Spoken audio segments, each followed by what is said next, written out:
What's going on, Knick City Rock? We're back at it. Me and Jordan here. We're going to talk about the Knicks season so far. They played 5 games, so they have a 2-3 start. So it's me and Jordan on the ones and twos. So I'll let Jordan shout out you guys real quick before we dive into the show. Yes, sir, man. It's me and my guy John, as always, here, Nick City Rock. You know, always ready to talk and have a conversation about these Knicks. Obviously, it hasn't been the best, start to the season, but we know these guys are tough, and we definitely hope that they can turn it around. I have faith that they will turn it around. So, ready to get into the show, and let's go. All Come right. on, let's So, get like it I said going. before, the Knicks started their season 2-3. Not the start that we were kind of looking for, but pretty much just to recap, they played a reasonable amount of teams. They just had a back-to-back with Cleveland. They played the. I got my computer here. I got all my stats, so I'm going to pull this up. They first played the Celtics. Unfortunately, they lost that game. Then they played the Hawks. They won that game. Then they played the Pelicans, lost. Then they did the back to back with Cleveland. They were able to beat Cleveland in Cleveland, and then they went to New York off of the back to back and lost. So for me, my take real quick is that this team is kind of convoluted. They're playing a lot of small ball, and they just really can't figure it out. Julius Randle and Jalen Brunson are failing to kind of get it going in regards to scoring, and we're just in regards to having this team get to where they need to get in regards to winning. For me, I think RJ Barrett is a star right now. He's clearly the best player that the Knicks have, and it's just a struggle so far. The Knicks are pretty much scrapping every single game. They're losing games that they should win. They shouldn't have lost against the Pelicans there. But overall, tough start to the season, and that's pretty much my initial thoughts. So I'll let Jordan go ahead and give his initial thoughts so far on the season. Yeah, man. I think you hit it pretty well on the head with that one. I will have to say, I have the stats here for Randall. 13.2 points per game on 25% 3-point field goals. 25%. That's terrible. And then we have 27% field goal percentage from the field. Overall. So when your field goal percentage and your 3-point percentage are pretty much identical, I don't think. Well, obviously when it's under 30%, you're never going to be successful. 30. He is giving 10 rebounds per game. He is getting 5 assists per game. He is. I can see physically, like from the eye test, watching the games, you can see he is trying to get body. I mean, everybody else involved, and he realizes that he isn't hot right now, and he has to figure out another way to affect the game. I think he said that in the last loss just last night to Cleveland. Trying to figure out a way to affect the game in different ways. But in the end, he has been detrimental to our team. Brunson, you know, um, I can't even say I worry too much about, because I'm not really worried about Brunson. But he hasn't been playing the best either. 20 points per game, 37% field goal percentage. It's not the best. He was almost at 50% last year. So, he has to definitely get that up in order for us to continue to be successful. 43% 3-point field goal. He can shoot the ball. We all know that he's going to continue to shoot the ball well. And he's added 4 rebounds and 4 assists with that. But like I said, and like you said, RJ is the star. RJ's carrying everything. 21 points per game, 45% from field goal percentage, 42 from 3-point. Those are the stats that we need in order for us to, obviously from seeing from RJ, that's a great development. And then he's added 3 rebounds and 3 assists to go with that. We need that consistent force, and I don't think any of us as Knicks fans would have expected, Randall and Brunson to be getting off the slow starts, and RJ to be leading the team and scoring and just being the most positive player out of the big three. So with that being said, it's only 5 games. We got an 82 game season. It's a marathon. It's not a sprint. So only time will tell. But we need to see something quick because the schedule isn't getting any easier. We got Milwaukee tomorrow, and then I forgot. I think we have another tough team The again right after Clippers. that. So The Clippers come to town. James Harden star, I believe. Titans supposed to play right. So it's not getting any easier. We're gonna have to keep fighting, and I know we will, but it's not pretty. It's not good. It's good to see so far. But I'll give it back to you. Yeah. Yeah, so pretty much to kind of add on to you, yeah, Julius Randle, this is a very slow start. And for me, again, like Jordan said, yesterday was the fifth game against Cleveland and New York where we lost. That was an awful game to watch in regards to being a Knicks fan. It was just a tough game. Jalen Brunson struggled, Julius Randle struggled, and Cleveland, even at the end of the game, was struggling too and practically gifted a win to the Knicks, and the Knicks just really couldn't take advantage of it. The game got down to a 2 point game, 4 point game, and the Knicks couldn't capitalize because no one could hit a shot at all. To capitalize on the whole Julius Randle thing, Julius Randle, for me, yes, it's the fifth game, and yes, some players can get a slow start, and you had to build up. There's 82 games to play, but it's just the same old song and dance. We've been talking about Julius Randle and his not consistent play style since we started this show back in what was it, May, where we've been talking about Julius Randle, him being inconsistent in the playoffs, him being inconsistent in the regular season, and so far as the season starts, he is not consistent. So as a Knick fan, it's hard to watch because he's really honestly the only power forward we have, and the only thing that he's worth doing is getting rebounds and just playing good defense. We're paying him a ton of money to go 0 for 6 for 3 and get 6 points in the last game. That's not acceptable at all. And even though it's game 5, I'm not buying it, and I'm not going to sit here and say that you're doing a good job there. I don't know if it's the Skechers, but I think Yeah. it's Yeah. just tough news. New York is up in flames with Julius Randle right now, and I'm not happy about it. Last night was a very hard game to get through, and he could not hit anything. To move on from Randle, because I'm going to try my hardest not to freak out over him. Jalen Brunson, to talk about what Jordan was saying about Jalen Brunson, I think Jalen Brunson's just kind of getting off to a slow start. But some people are kind of saying that the excuse is that he had FIBA. He played for the USA team in the FIBA World Cup, and that's the reason why he's kind of burnt out because he did that too. But my other people are saying, well, that's not really a reason because RJ Barrett also played in FIBA and he's showing out for the Knicks right now. So I don't understand. I don't really see that kind of argument. I can understand that maybe he's a little bit burned out and he pretty much sacrificed his entire his entire self when the Knicks were in the playoffs last year. So that might be another reason. But I think Jalen Brunson might be trying to do a little bit too much. He's just doing a lot of footwork, doing a lot of shaking bacon when he's getting the ball, and he's just trying to create a lot of things that normally would go for him last season, but defenses now who are going up against are kind of figuring out his play style, and he really can't find a way to play make, and he really can't find his shot. Most of his shots are either way too hard and they get back to the rim, or they're just simply not falling. And he's got the other players on the court who are really not moving without the ball, and so he can't really facilitate in regards to being a playmaker. But I'm not worried about Jalen Brunson. I think he'll be fine later on in the year. I'm just entirely worried about Julius Randle because this is the same song and dance we're getting from him.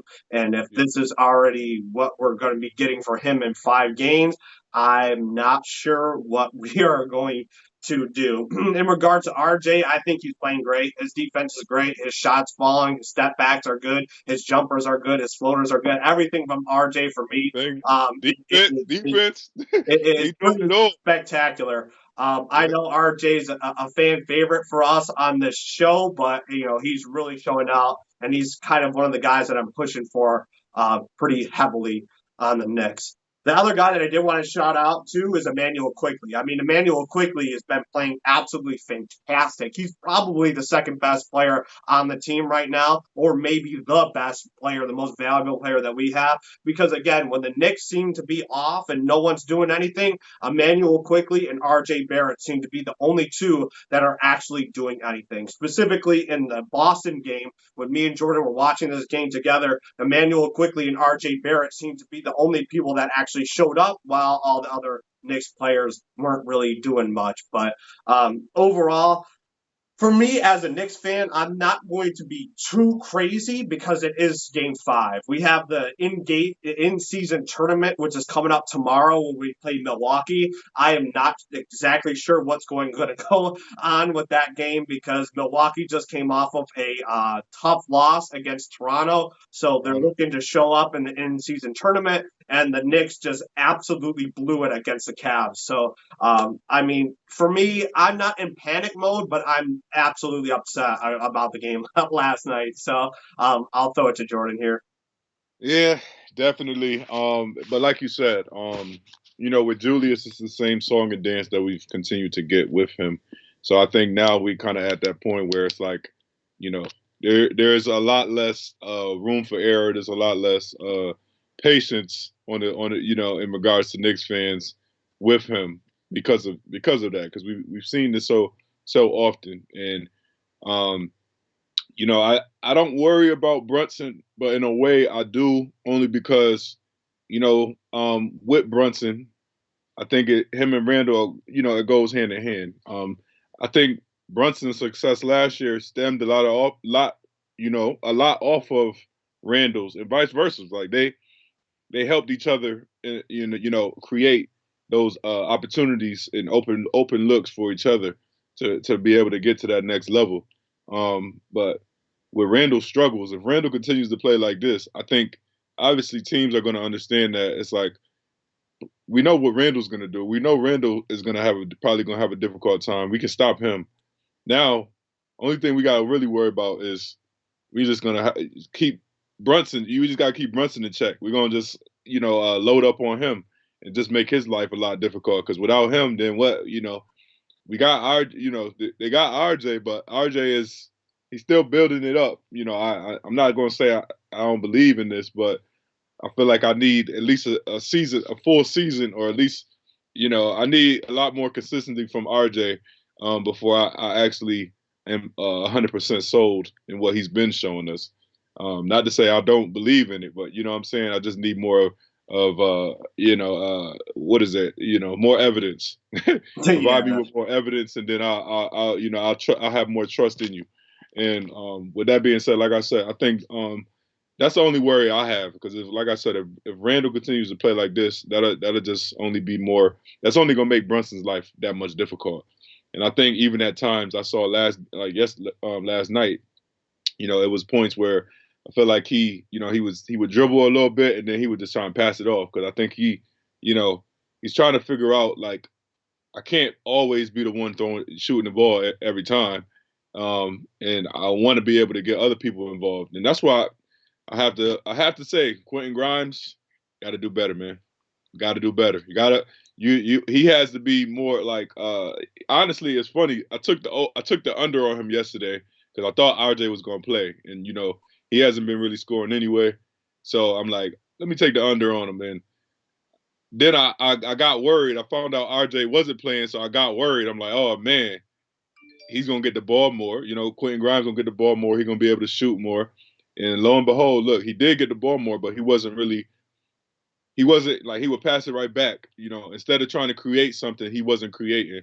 And I think that's where we lacked, and that's where we missed RJ last night, because RJ creates. He makes things happen. He's gonna get in the paint. He's gonna shoot. He's not gonna be tentative. He's actually gonna try and make something happen. And that's something that Grimes didn't do. And I was kind of surprised, like I said, because this was kind of his opportunity to have more, to have that, more leeway to shoot and do it and create and things like that. But he didn't really take advantage of it. And quickly is quickly. Quickly's gonna he's gonna continually be that steady force that we need off the bench. and he's actually just showing like he might be at least this season between him and RJ the two most consistent players on our team right now. Um, and like you said, we need that's not a good sign, honestly. When these two players are the most consistent players on our team, it's not a good sign for our team. Uh, you know, um, Especially if we have the aspirations we do have as far as getting to the championship, or obviously even making it to the playoffs. So yeah, I throw it back to you. Like we're gonna have to see what we can do. Yeah, so I'm just going to add on to the Quentin Grimes thing. Yeah, I definitely agree with you said there, Jordan. Quentin Grimes, when you have RJ Barrett not there, it's your time to shine. And again, he really didn't get a lot of touches, but I think he went 1 for 6, something around the lines. He only made 1 3.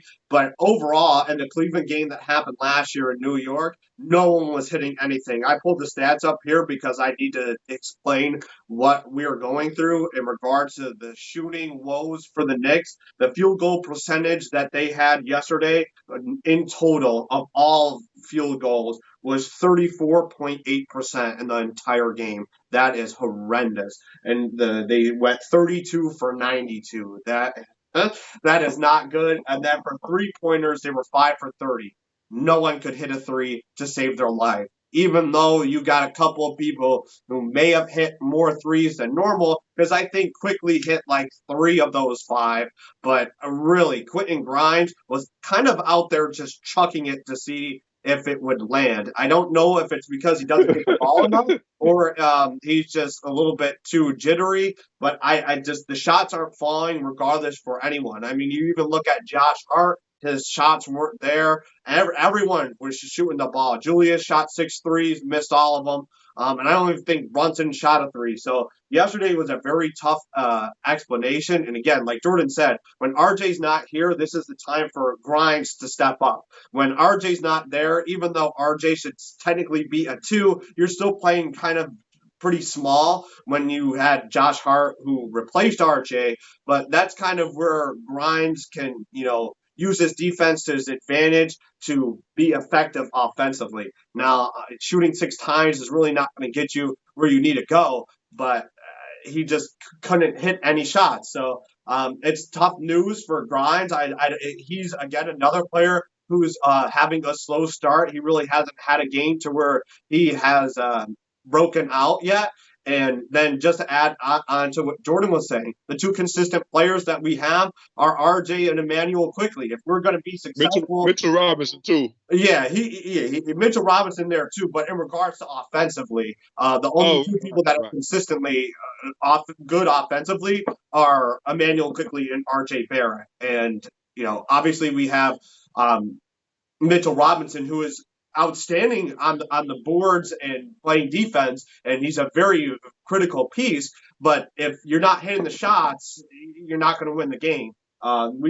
Mitchell Robinson had like 8. He had like 16 rebounds last night. Eight of those rebounds were offensive rebounds. What that tells you is that no one was hitting anything, and he had 3 guys all over him, and he was getting every rebound, kicking it out to whoever it was, and they were throwing up a whole lot of bricks. It was just so aggravating to watch. That's just a tough game, and I know we're favoring that game, but that is just pretty much explaining the entire season so far in this 5 games. I wanted to go back and talk about a couple of games. I mean, on the bright side, they didn't lose every single game. It's pretty much sounds like this is a negative show so far. It kind of is because they started the season 2-3. Like, this is a team we didn't think was going to start 2-3. They should be more so maybe 4-1 or 3-2. But here we are, 2-3. But the Celtics game, there was a slow start. No one could get anything going. Julius had a bad game.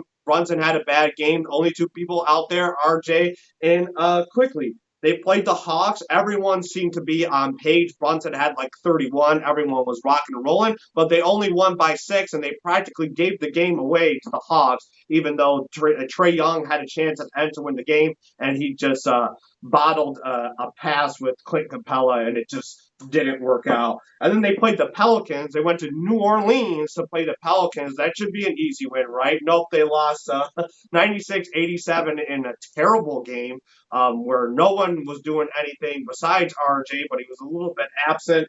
And then they had a decent game against Cleveland in Cleveland, which was their second win. However, it really just didn't. There was something missing. Even though Brunson, Randle had good games, something was just I missing. feel like that's been the. I'll be honest, man. I don't even mean to cut you off, but I feel like that's really been a theme. I feel like that's been the theme of the season so far. I feel like we're missing something, and Yeah, I know I hear a lot of people saying like, is it a backup four? We don't have a backup four. You know, we actually. Speaking of him, Josh Hart, he started last night. What did he do? Honestly, I don't know why he. I mean, I guess I understand it because from a defensive standpoint, he kind of he's closer in size with RJ. So maybe from a defensive standpoint, he can guard bigger players better than a quickly can. So I guess I understand that from a defensive point, but from an offensive standpoint, obviously he showed us that he can still be that same sensitive player as far as not shooting the ball. He can be open. He won't shoot, or he just won't be as aggressive, um, offensively. And I just that's just another. Like I said, I think a backup four. I don't know. Maybe that's something that we might need. A wing, definitely need a wing. I think we need something though. It feels like to me, like I said, last season it felt like we were complete. Not even I wouldn't say complete, but it's just like last season was more of a shocker because I don't think nobody expected us to do as good as we did. But like now, it's like now that there's expectations, it's like it's just harder to fathom like this slow start, I guess. Um, because we didn't expect this. We expected, better results. But like I said, I definitely think it's something missing, and I don't really know what to put the finger on. But I did want to get into, like I said, maybe making a move for somebody wouldn't be the best. I mean, wouldn't be a bad idea at this point because I personally don't think we can afford to allow for another terrible Randle year that's off on one year I'm good, 1 year I'm terrible, 1 year I'm good, 1 year I'm terrible type of thing. We can't. I don't think we can fathom a whole year of this terrible Julius. These performances. I don't, especially if it contributes to us not making it in the playoffs or even being on the outskirts of the playoffs or just making a play like nah. We can't. That's not acceptable. And like I said, I think if it gets to that point, I definitely feel like we should make some type of move. I do have some people I wanted to talk about, but I'll throw it back to you, and we can, if you had anything else you want to talk about. yeah, no, I'm pretty much just going through the games that they played. Yeah, that Cleveland game, the score was 109-91. So the Knicks pretty much secured that victory. And what I wanted to talk about was Julius Randle actually had a pretty good game that game. He was able to. I think he was. Who was it? Wade. Something. I think he was up against Wade, and he was really taking him. He was really taking him on effectively. He was getting to the line. He was getting shots down, and it was something that was effective and it gave us Knick fans something like, okay, well, Julius has something to offer. He knocked his foul shots down, and then the next game, I think he was playing what Niang. He was up against Niang on the Cavs. Correct me if I'm wrong. I might have to dive into the stats, but He was up against Niang. yeah, Yep, he was up Niang was against guarding him. Niang, and now I'm not really familiar with the Cleveland Cavaliers, but I watch a bunch of Knicks post game stuff. So Knicks fan TV was talking about how Niang's not that great of a defender, and Julius Randle should have totally 100% of had a fantastic game against him. Yet he didn't have a good game at all. He didn't go to the line, I think, once against the Cavs in Madison Square Garden, and he ended up having one more point than Niang, and so it's like again, and then now I want to dive into what Jordan was talking about. So again, I'm on his page too. Are we going to have to deal with Julius Randle not being good one year, not being good another year, and then being good again? Well, if you're going to win a championship or you're going to be a consistent playoff team, you can't have your second best player or one of your most valuable assets to your team being entirely inconsistent, regardless whether that be in the regular season, postseason, at any point, they got to be consistent. Now, yes, great players are not going to have great games. You know, they play a ton of basketball, so there's going to be some nights to where they're not going to be good. But being consistent is what you need. So if you're going to be consistent for 75 or 70 games out of the 82 season, then that's a good consistent player. But Julius Randle is more so 40 good games, and then the rest are not so great. So I think it's a little bit for me too early to pack his bags because it's game five because he's still a valuable player, but he's got to figure it out offensively. He's still going to offer you rebounds and defense, but if we're paying him this much money, he can't get 6 points and go what 3 for 16, 15 that he did last night and go 0 for 6 for three. Like this is not acceptable. You got to get something going, and I think not having that four like Jordan was talking about, it's also putting the Knicks at a disadvantage. They're extremely small, and people are just exploiting that. Right, teams that have the big firepower when it comes to the 4 and 5, they're exploiting those 4 and 5s, and they are taking the Knicks to town. Right, and they played the Celtics. Porzingis had an absolutely massive game, and there was no one that could do anything. And he was also destroying Randall defensively. He was just taking the Knicks downtown. And then now tomorrow we have to go up against Giannis, and I'm really not ready because I think Julius is not in the right headspace to perform clearly because he doesn't know what he's doing offensively to start the year, and I don't think he's any match against Giannis. So that's pretty much my end take on Julius. I really hope he figures it out, but we've seen the song and dance way too much. We've seen it over and over and over again. I'm sick and tired of it. I'm not going to have him packed yet. But if they trade him, I'm not going to be sad. So that's So my question to you is why you want to keep waiting? What's making you want to? I understand because it is early, but yeah. it's just that's the only. But see, that's the only thing you can really give him though at this point in time. Is like, but it's like as it continues, what the clock is gonna keep ticking, and it's like. We can't keep waiting on you or just hoping for you to like have a better year next year, or Right. I don't know. It's like I personally, Julius Randle has maybe been one of the most difficult players, maybe since I've been a Knicks fan to root for, like bar none. I think you know what I'm saying. Like at one point it was mellow because it was like, I was kind of getting to the point where it's like. I'm ready for you to leave, man. Melo, you honestly, you should want to leave because you should want to be able to play on a better team so you can hopefully, play for something and win a championship. You're not gonna win here in New York. At that, it was a point where I was kind of like not tired of Melo, but I'm like, it's not really benefiting you or us by you staying here. So it's like, you might as well try and go win somewhere else. And he finally did. But it's like, with Randall, it's I don't know. It's like he's such a great player, and then he can give you like games like this or even stretches like this, and it's like you pulling your hair out. It's like, well, I would have never expected you to, to play this way. I even bet the over on him. I'm like, he got to bounce back sometime. It's like, dang, like that's why I feel like tomorrow he better have a battery in his back. I better say that like he better be motivated. Pitchforks are out for Randall tomorrow. If he has a bad game, I'm gonna say.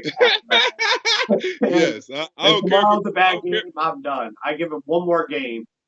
Okay, I was about to say I don't care if it's Giannis. I don't I care don't who it care. is. You better go straight at him. You better, you should score. You should be able to have a good game regardless. It shouldn't be because you made All NBA. You one of the best. You're not. It's not like you a scrub. It's not like you don't got no credentials in the league or you know what I'm saying. You got a name in the league. It's not like what I'm saying. You're not. It's not like you're not nobody. So Um, hopefully, we'll see what happens. But I was gonna say, I don't know, man.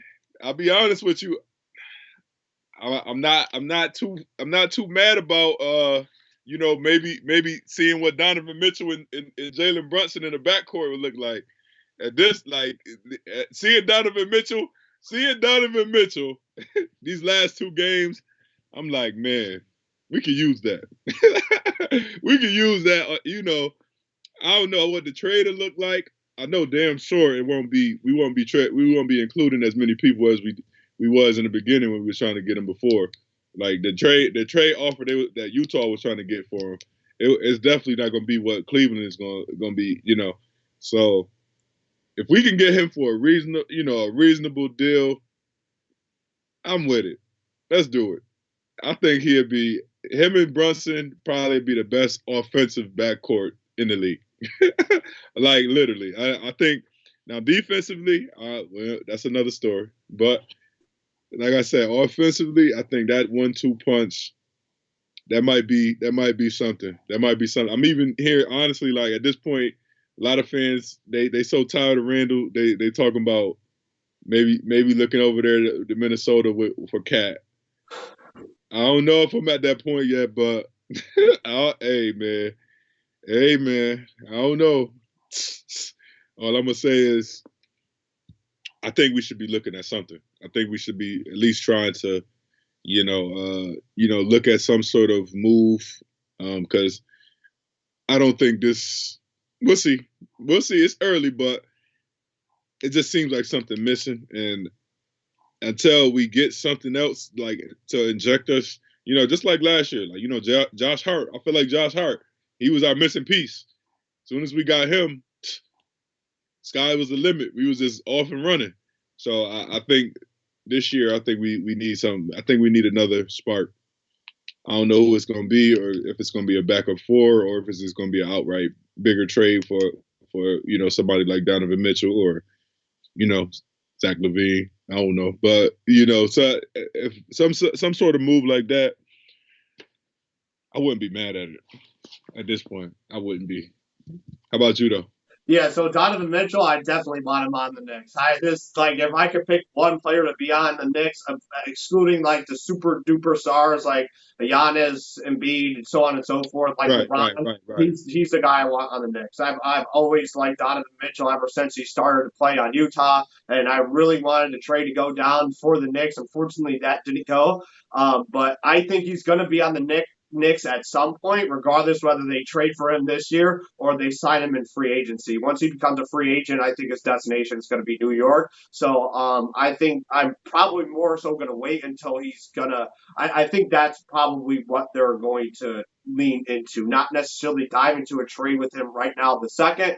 But like you said, right now, the Knicks, what they need is consistent offensive players. So if you have a backcourt or Jalen Brunson and Donovan Mitchell, you're going to score a lot. And as you can tell in Donovan Mitchell's career, he's a consistent offensive scorer. He is a walking bucket. He will get you at least 25 a game without even trying. And he did that 2 nights in a row against the Knicks. Now the second game, he was on fire the first half, and then he kind of cooled off in the second half. But the 5 points at the end of the game were from Donovan Mitchell that allowed the Cavs to kind of get that spread and put them in victory. So if we're talking about Donovan Mitchell on the Knicks, I'm all for it. But I don't think that's going to replace the issue that we have with Julius Randle. If we're going to trade him for Donovan Mitchell, then who's going to play the four, right? And then going back to what you said, and kind of asking me like, am I done with Julius Randle? Is he going to pack his bags?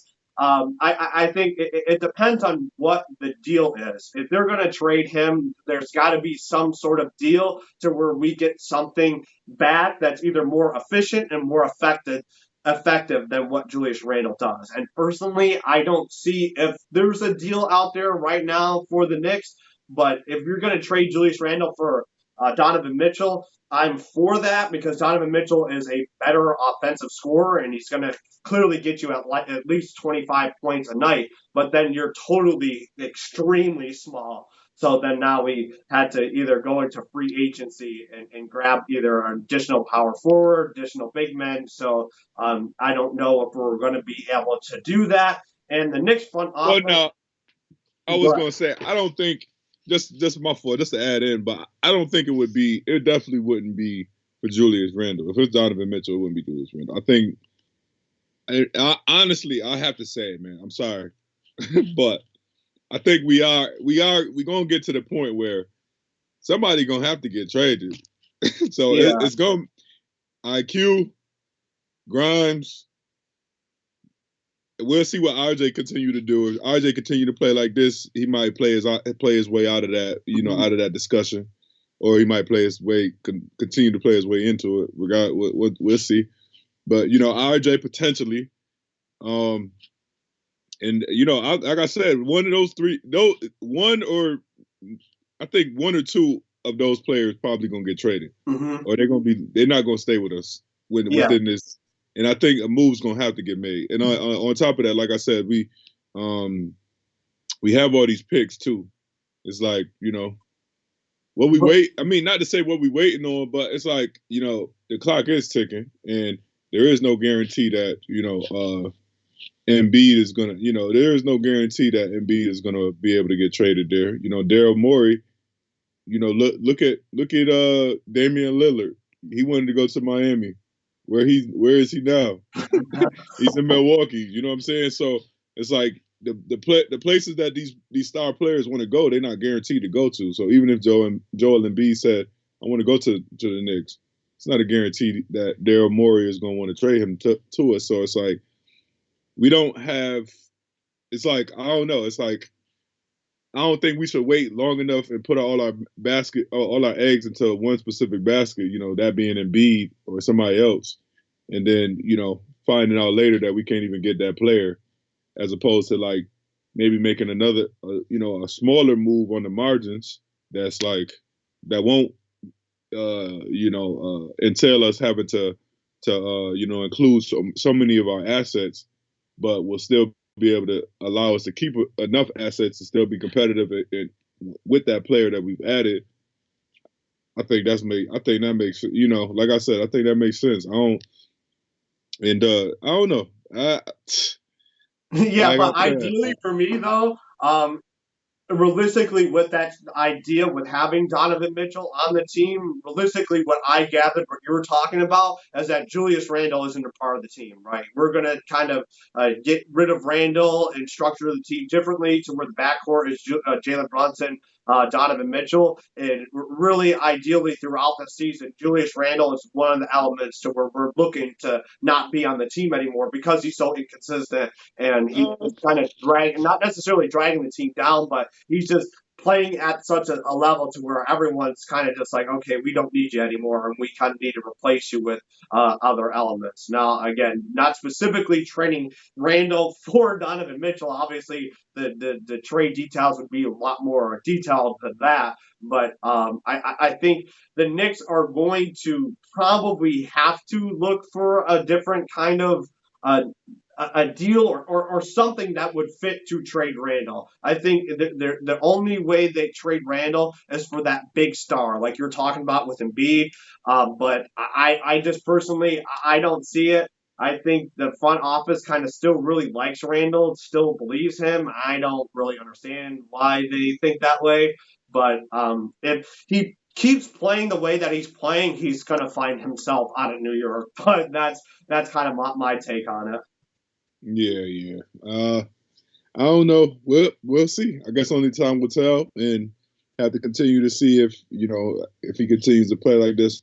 I'm sure he's gonna hit that stride and he'll start scoring 20 points a game and going crazy. Like this is just the Julius Randle experience that us as Knicks fans have to continue to go through until it's funny. The dude, and he put it so perfectly. When he said it, I was like, "Oh, that was a great way to." I was watching Knicks film school, and his name Benji. This guy Benji, like he's a big, you know, he was doing like the post game reaction yesterday for the Cavs game, and I forgot what somebody commented, and he was answering back on the comment. He was like, it's kind of like this thing with us as Knicks fans, where we're kind of on Randall Island, and we're deserted on Randall Island, and there's no. It's like honestly, there's nowhere for us to go at this point in time. We have to kind of stick through this and deal with it until he's gone. So, we that's kind of really how it feels though. At times, it's like we kind of deserted on this island that we can't get off. It's like I really, and only time will tell. Like you said, only time will tell. And if he does continue to play like this, he won't continue to be here. I don't know. Like I said, I see something like a little something more ideal for me that I would see is Randall for. Although people say they don't like him, I'd rather take Cat on his team. I'd rather have Cat on his team. Honest, like I said, because for one, Cat's a better shooter. He's going to shoot better. He's going to be a better 3-point shooter. He's going to rebound just as good as Randall. As far as defense, I mean, I think the defense between both of them cancels each other out. It's like neither one of them is a better defender than the next person, and he's a good passer. Like I think personally, Randall would be good for that for the Minnesota. It would make sense for Minnesota because for one, you got Rudy Gobert over there. He's already a center. We do got Mitch. I have to figure like I don't know. I don't know what that deal would look like. I don't know how we could maybe find a way to get a power forward in here. I don't know, but I just feel like maybe that type of swap, getting both of those players because both of those players are struggling right now. Maybe a change of scenery for both of them might do them both good. So at this point, I'm throwing. I rather I'm up for anything. But I get your take. I know you're not a big fan of Cat, but at this point, I'm throwing anything at the wall. I don't. I wouldn't. I'm not going to dock Cat at all. I think he is a good player. Certain other Knicks fans are.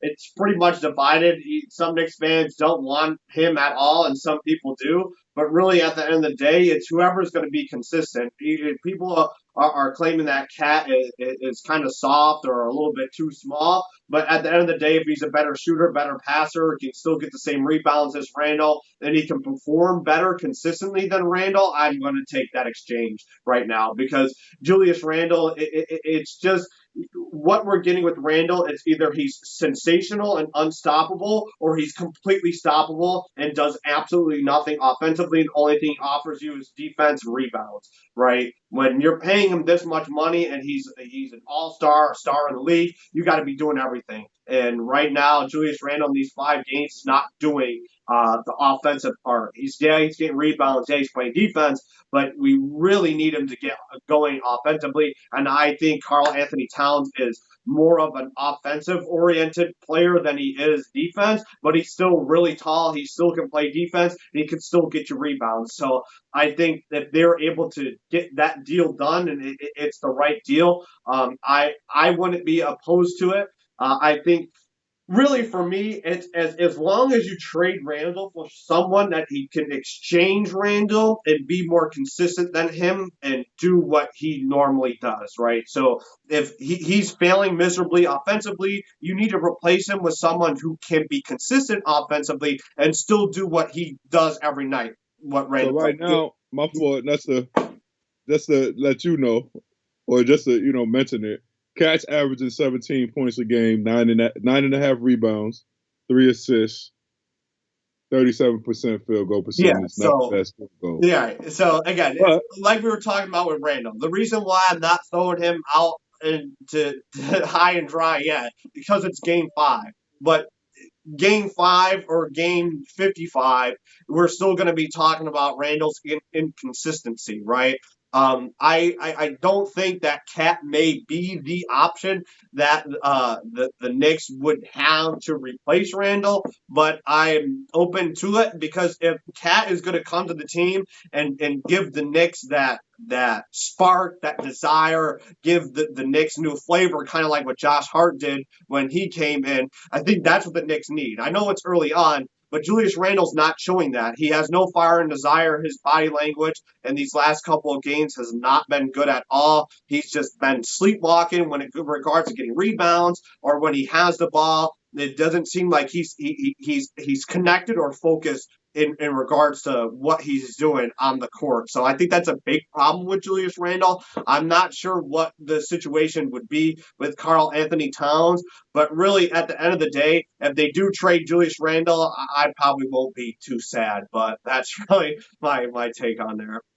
Yeah, man. Like I said, I just at this point, I'm just looking forward to seeing something happen. And it honestly, if that's just Randall getting, turning the corner and getting back to the player that we saw last year and being that type of player, or even close to that, then hey, I'm all for that too. And if that gets us to where we need to go, then so be it. But if not, if one of these options are out there and the deal looks right, the math works, I'm with it. Yep. I'm ready to go because it's just I don't know. I'm kind of getting to that point where I mean I'm just tired of seeing the same stuff and from the same people. Specifically Randall.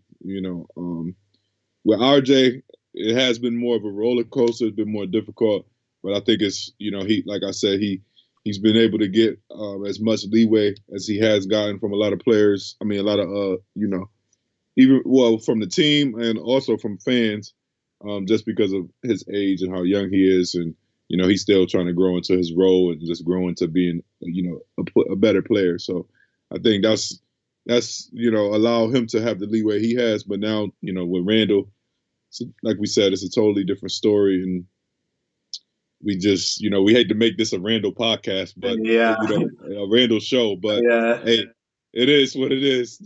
Randall City, that's where we are right now. Is that what? I said Randall City, that's what we're at right now. That's what I mean. It's like he kind of forced our hand in that, Yeah. So, but in the end, we'll see. And starting tomorrow, hopefully we can see a little turnaround. I'm looking forward to him to have a monster game tomorrow. And we're gonna need it. Oh yeah. Hopefully he is going to have one. I'm not sure if he's going to have one. He cannot afford to not be good. If he's not good tomorrow, he's got to pack his bags. And New York is gonna the pitchfork. New York's gonna be on fire. There's no and it's at home too. He can't go 0 for 6 or 0 for 7 for 3 and don't shoot any foul shots. So, but. Yeah, but I was going to say, I think RJ out too. He might potentially be out again too tomorrow. Oh boy, yeah. If RJ's out, you have to perform better. And again, if one of your star players and one of your help is out, specifically RJ, when they played the Cavs, that's where Julius Randle needs to shine. But now tomorrow, if he doesn't have RJ, he's got to he's got to kind of fill the shoes for RJ's absence, and I don't think he's going to be able to do that. But see, that's the thing though. And it's funny because the last bad season he had, I feel like I was saying this, or I was like, at least I was thinking it at least, but a lot of people were saying like, maybe he's miscast, and maybe this is a Thibs problem. It's not really. I can't really call this a Thibs problem because in the end, Julius Randle is Julius Randle, and he's built himself up and his reputation up, and from his play to be valued and to be able to get the leeway and the ball as much as he does. He gets double teamed almost every time he touches the ball, but I think now, a lot of teams do that, knowing that a lot of times he's not going to be able to. He's not going to be able to handle the double teams. He's going to turn the ball over. He's going to shoot a bad shot, things like that. But I personally think that maybe this year, let's see how things continue to go. But maybe RJ needs to be the second option instead of Julius being the second option. Maybe RJ needs to be the second option, and Julius needs to maybe try and do more dirty work. I don't know, try and rebound. I mean, he rebounds enough, but. Just take the focal point off him so much and let RJ try and score more instead, or create more for the offense. RJ and Brunson, leave that to them. as opposed to him being the one that always had a ball. But then again, you'll see a game like just like Boston, or what was the game? The game after that in Atlanta, or the game we had in Atlanta. Like, you could see he was getting a lot of assists. It's like, and that's why he's so maddening. It's like, on one night he could be like, he'll play so good, he'll make great decisions. He won't get turnovers, and then the other night he'll have 8 turnovers like he did a couple games ago. I forgot who it was against, but he had 8 turnovers. So it's like, it's tough. He's a tough player to, like I said, he's a tough player to kind of rally behind. But I think, maybe him having less responsibility would be more beneficial for him down the line, on a regular basis, instead of giving him so much. Although he has shown that he can handle it at times, maybe overall, in essence, maybe it's not for him. Maybe he needs something different. Yeah, I just wanted to add that one thing about, like, you're talking about Tibbs adjustments, right? Some people are kind of saying like Tibbs adjustments are kind of putting Randle or some players on the team. It's making the environment or the flow for the team kind of restricted, and that's what the problem is. And for me, I think some adjustments are kind of making the Knicks a little bit kind of not having that flow maybe with Randle, but you also have to look at it inwards as well. So right, if Randle's going to be 0 for 6, Tibbs really can't do much if he's not hitting his shots. And when you go to the foul line and you miss half your foul shots, that's really not on Tom Thibodeau. So that's kind of my take there. But just to complete the last take with Randle, I think that he's showing some games that he's got potential. He's going to the line, he's getting his shots down. But other games he's just missing his shots, and he's just not there. Some games he's locked in, some games he's not locked in, and that's just I think might be some of the answer to his inconsistency. But really, at the end of the day, this is game 5. There's a lot of games left to be played, so hopefully it's different when we talk about game 55 instead of game 5, or even game 15. Maybe he turns around quick. But at the end of the day, he does wear the New York Knicks jersey, so we're going to root for him, even though it's kind of hard, pain and suffering to do so. But we're still on your side there, Julius, and we Knick fans are really harsh, and you're not performing. So, but I think that's it for me. I think that'll complete the show for my side. I'll let Jordan. Do you have anything else to add? Or well, like I said, I'm looking forward to this in season tournament. This is obviously the first opportunity that we've been able to be a part of this and be able to see this. Past generations weren't able to be exposed to this, so I think this is just a great thing for the NBA to do, and just to just add more spice. If for lack of a better term, to the season, and keep fans engaged and want to continue to see. Those Knicks, those jerseys I like those jerseys. Pretty expensive, but I like them jerseys. And I know you probably saw the court too, like the all orange court. I think that's gonna be a little difficult. Watch, the Knicks court looks gonna be a little crazy. annoying. That looks like something from a sci-fi movie. If you want my take on there, I don't think the Bucks court looks terrible. That's what they'll be tomorrow's Milwaukee. But the Knicks one, I think it's a little bit too orange for my take. But nevertheless, it's basketball. I don't really care a lot about what the court looks like, as long as it doesn't make me go crazy because it's too funky. But I think it's a little bit too orange, but I don't think it looks terrible. Yeah. So, like I said, it's good to see. I'm looking forward to the game tomorrow, and definitely looking forward to hopefully RJ being in the lineup first and foremost. But definitely having Julius back and improved, hopefully doing something, at least scoring 20 points. I don't even know if I should take the under or the over on him no more, man. It's like I'm gonna stay away from that man, honestly, because he's so, every time I take the under, that's when he go crazy, and every time I take the over, I took the over on him yesterday. Look, 6 points. I'm like, oh man, you just I've been getting smoked on Brunson. I keep getting the over on Brunson, and it just doesn't do it for me. So I'm telling you, but man. I haven't done anything for Randle. So Hey, good, smart man. I've learned that last season. Don't bet on Randall because he's just going to break your heart. But For real. really, I think that's going to be it for this show. Again, in season tournaments tomorrow, I'll try my best to do a post game reaction. I probably will since in season tournaments, the first time Yeah. the Knicks are going to be in the in season tournament, so you'll probably see an appearance from me. But this is going to conclude the show. If you like this stuff and you like the Knicks and you like content like this, make sure you subscribe so you don't miss any Knick City Rock content.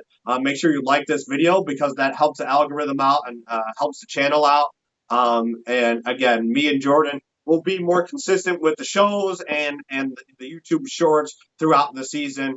There's a lot of games to be played, so we might not talk about every specific game, but we'll talk about games here and there. But other than that, if you want to listen to the show, it's available on Spotify. The links to that will be in each description of this show specifically and all the other shows, and you can find it easily on this channel. So if you want to listen to the podcast, go to Spotify. But that's going to be it for me. I'll let Jordan give his closing thoughts, and then I'll see you next time. Yes, sir. Obviously a great show. Like I said, looking forward to tomorrow. 2-3. Next time we get on this show, looking for us being over 500. I'm gonna just say that. So let's just leave it there. I ain't gonna throw out specific numbers, but yeah. So like I said, great show and Knick City Rock. Yeah. Let's keep it going. All right. See you guys later. Peace. Peace.